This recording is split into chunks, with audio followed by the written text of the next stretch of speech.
Agora é o seguinte, a gente vai falar sobre pancreatite e só para vocês entenderem, né, o porquê que a gente quis trazer o assunto para Você Bonita, vou ler uma nota que saiu nessa semana da atriz Cacau Protásio, de 45 anos. Ela foi internada no dia 31 de março para a realização de uma cirurgia de emergência depois de ser diagnosticada com uma pancreatite aguda. A atriz permanece hospitalizada à espera de uma nova cirurgia nesta semana.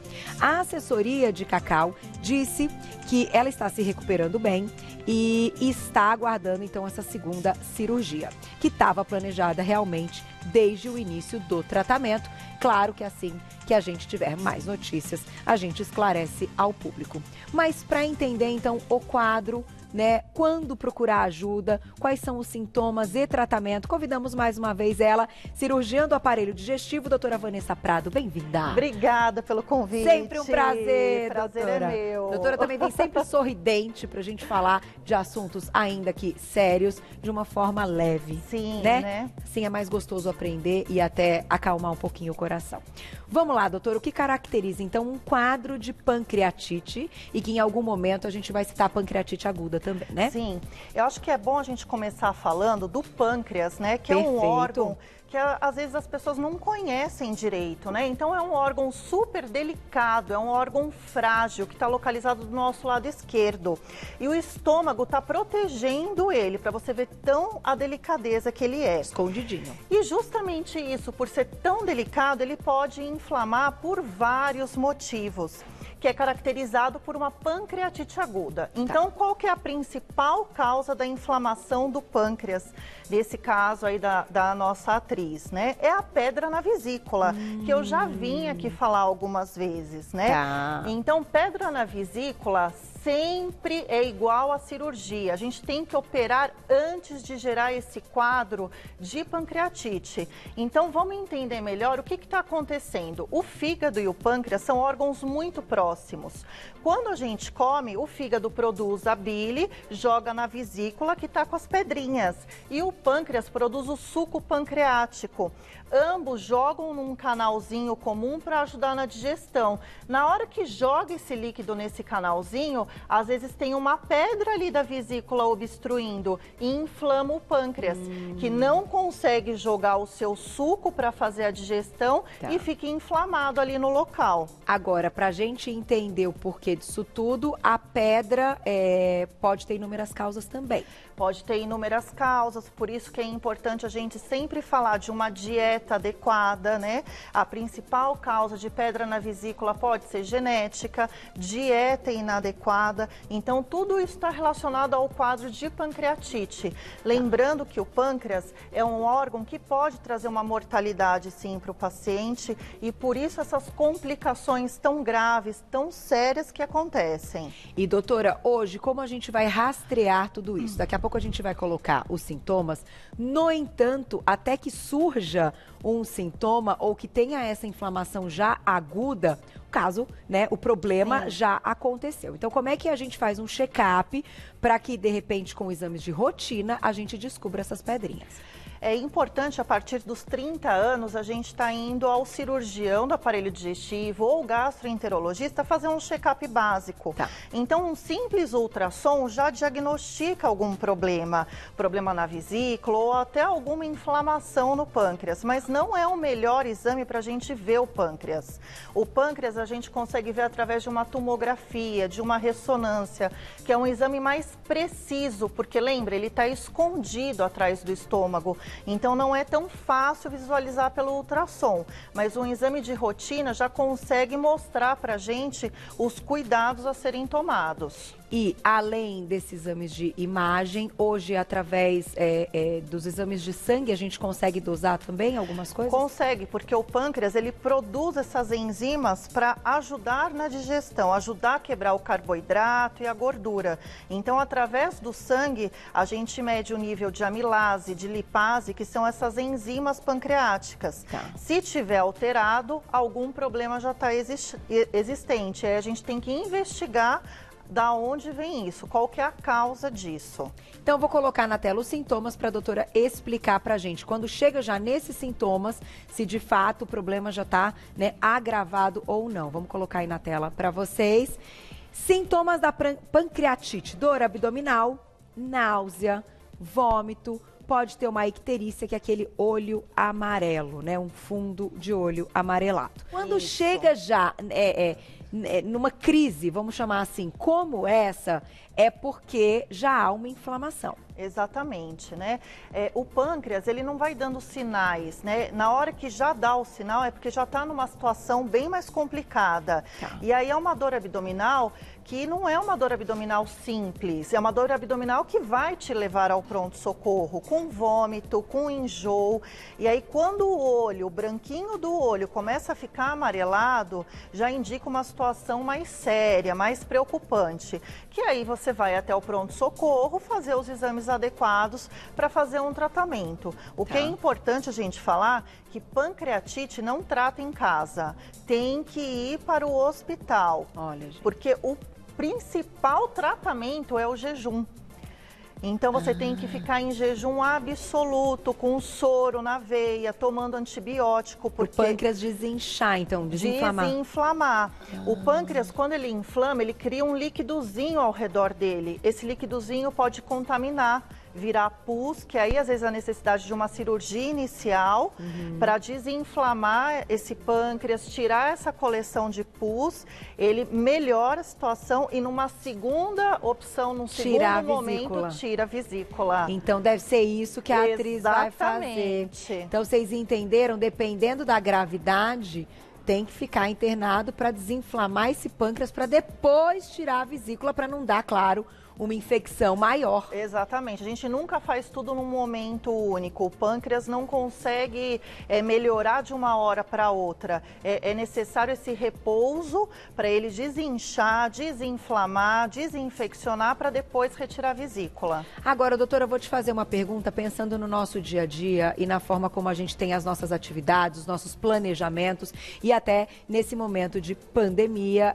a questão das cirurgias que estão sendo ou não realizadas nesse momento, eu considero uma cirurgia de extrema urgência que não dá para esperar, né? Que pode trazer uma infecção generalizada que é muito mais grave. Então, pensando por esse lado, uma pessoa que teve um episódio, foi no pronto-socorro, não chegou nesse nível de inflamação do pâncreas. Mas ela teve as dores, teve o vômito, e cada vez que ela come alguma coisa, ela pode sentir novamente. Tem como planejar essa cirurgia para retirada da vesícula? Tem, claro que tem. Lembra que você me perguntou do exame de sangue? Sim. Se o exame de sangue vier normal, dá para esse paciente ir para casa, fazer uma dieta super equilibrada, sem gordura, sem carboidrato, o mínimo de triglicérides possíveis, né, na sua dieta, que é o pão, o macarrão, e aí você programa essa cirurgia da vesícula com mais calma. Perfeito. Existe sim. Então, nesse caso, até o dia chegar da cirurgia,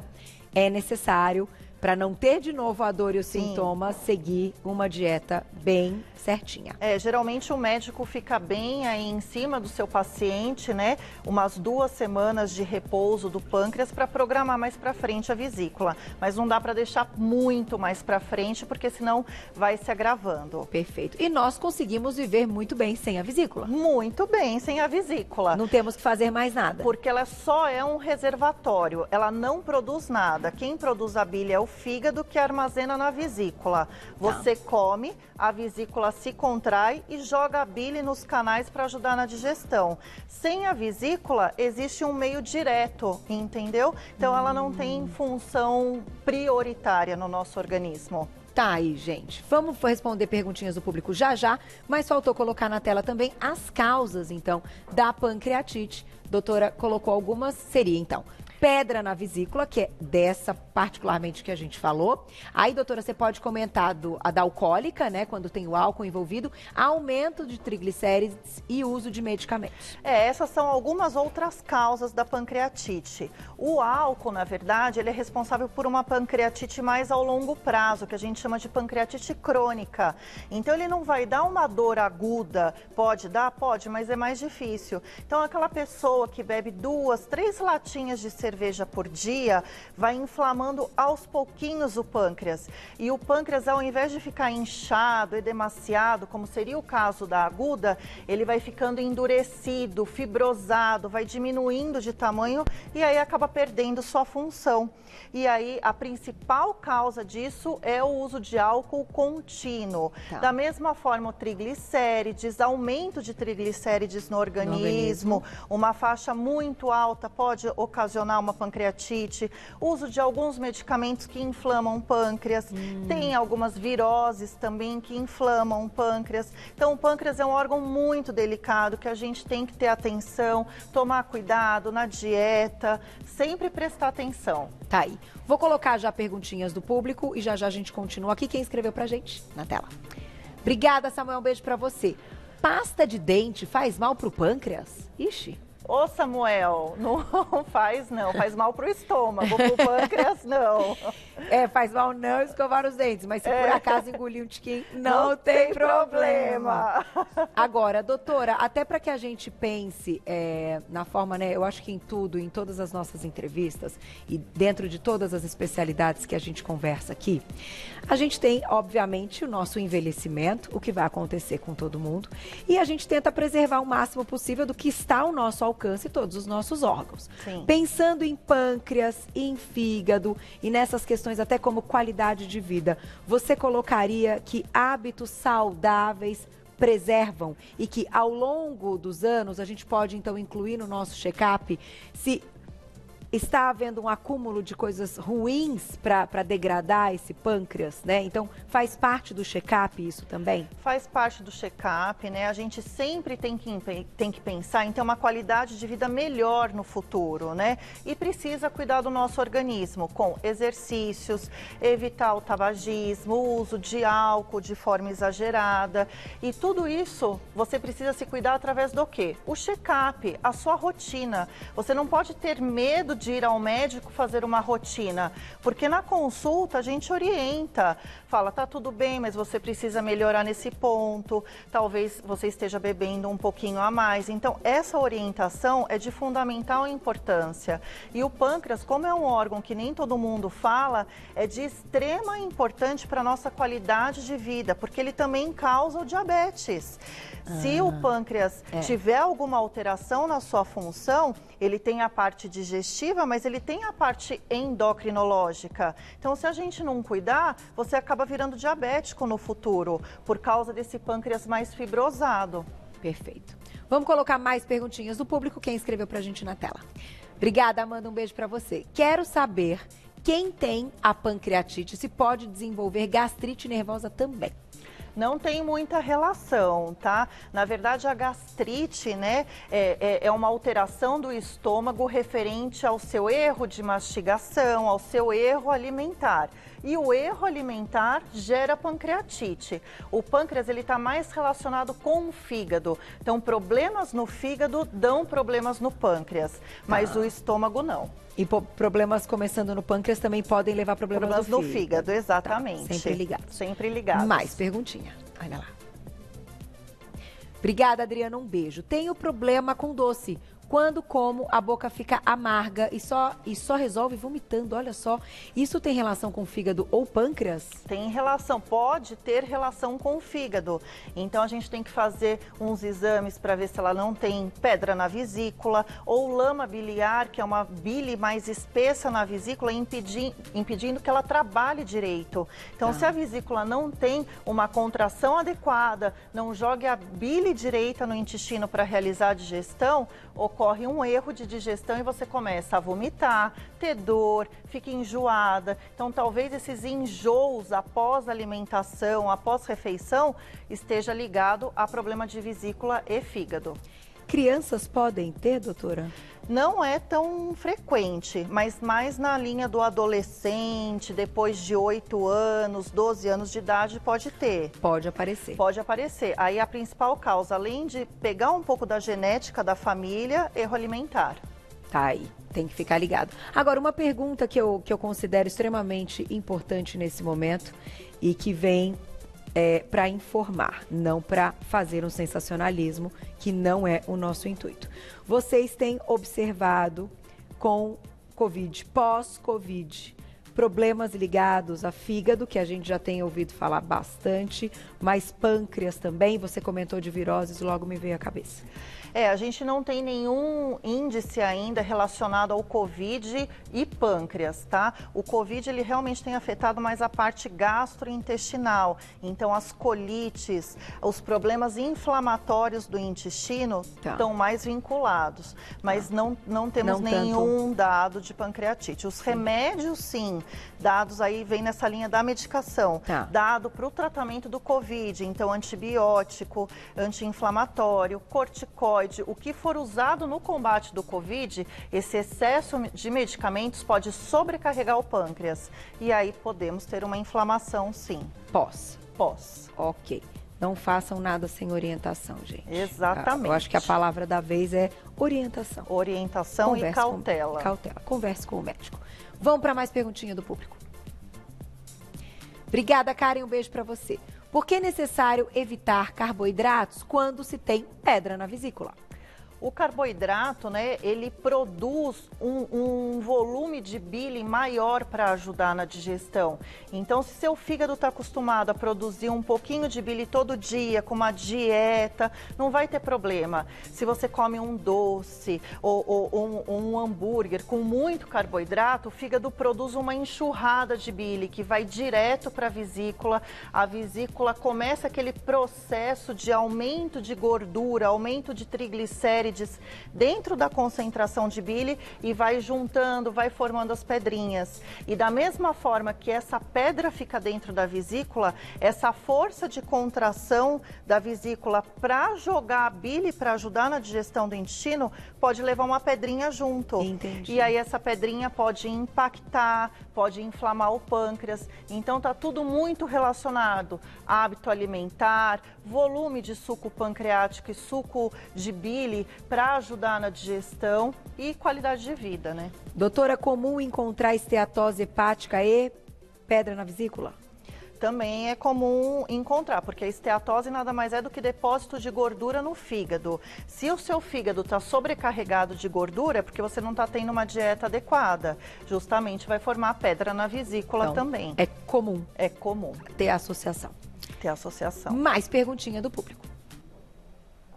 Obrigada, Regina. Um beijo. Minha vesícula foi retirada tem muitos anos. Desde então, tenho o intestino solto. Tem relação? Então, muitos pacientes fazem essa relação, né? Então, primeiramente, depois que você tira a vesícula, você tem que fazer uma dieta no seu pós-operatório, até para o organismo entender que a vesícula não está mais lá. Então, eu sempre recomendo pós-operatório uma dietinha de 10, 15 dias, pobre em fritura e gordura. Mas pode ter relação, mas tem que investigar, porque pode ser uma colite, pode ser síndrome do intestino irritável, que gera esse aumento do fluxo intestinal e aí acaba tendo um pouco mais de diarreia e você faz correlação com a vesícula. Nem sempre é. Perfeito. Mais perguntinha, aproveitem. Obrigada, Elaine, um beijo. Qual a melhor maneira de evitar, então, a pancreatite? Tendo uma alimentação saudável, mastigando bem os alimentos. Se você fizer um exame de rotina que já diagnostica a pedra na vesícula, programar a cirurgia com o seu médico, evitar o excesso de álcool no seu dia a dia, usar medicamentos de acordo com o que o médico prescreve. Então, tudo isso são fatores que, se você se cuidar e puder evitar, nunca vai ter nada. Doutora, tenho que encerrar. Mas pensando nessa questão até dos exames, falamos da esteatose hepática rapidamente, não é o assunto central, mas unindo isso à prática da atividade física. Para a questão de esteatose hepática e até a queima dessas gordurinhas extras, é importante. Pode favorecer também a não formação de pedras na vesícula, a prática da atividade física ou não? A prática da atividade física melhora em tudo no nosso organismo, né? Ela não tem muita relação com a formação de pedras, mas pensando que se você caminhar, fizer um exercício 30 minutos por dia, vai melhorar sua alimentação, sua qualidade de vida, vai liberar hormônios prazerosos que vão te levar a comer melhor. Então, é um conjunto de fatores. Perfeito. Tá aí. Grande aula sempre da doutora Vanessa Prado, que é cirurgiã do aparelho digestivo. podem mandar perguntinhas diretamente para ela. Vocês encontram no @doutora abreviado, Vanessa Prado, tudo junto. Doutora abreviado, Vanessa Prado, tudo junto, e aí esclarecer mais dúvidas. Então agora, depois das explicações, a gente lê a notícia que aconteceu com a atriz e a gente consegue entender o que ocorreu. E é sempre muito bom, né? Mesmo leigos, a gente lê uma informação, né? A gente tem ali aquele pensamento positivo para que a pessoa se recupere, mas a gente consegue perceber qual foi o quadro. Exatamente. E aí as coisas vão caminhando. E torcemos aí para a recuperação da Cacau. Obrigada, viu, doutora? Eu que agradeço. Até a próxima. Prazer aqui, nosso. viu? Adoro aí essa aula com muito sorriso. Até a próxima. Obrigada. Obrigada. Viu? Tchau.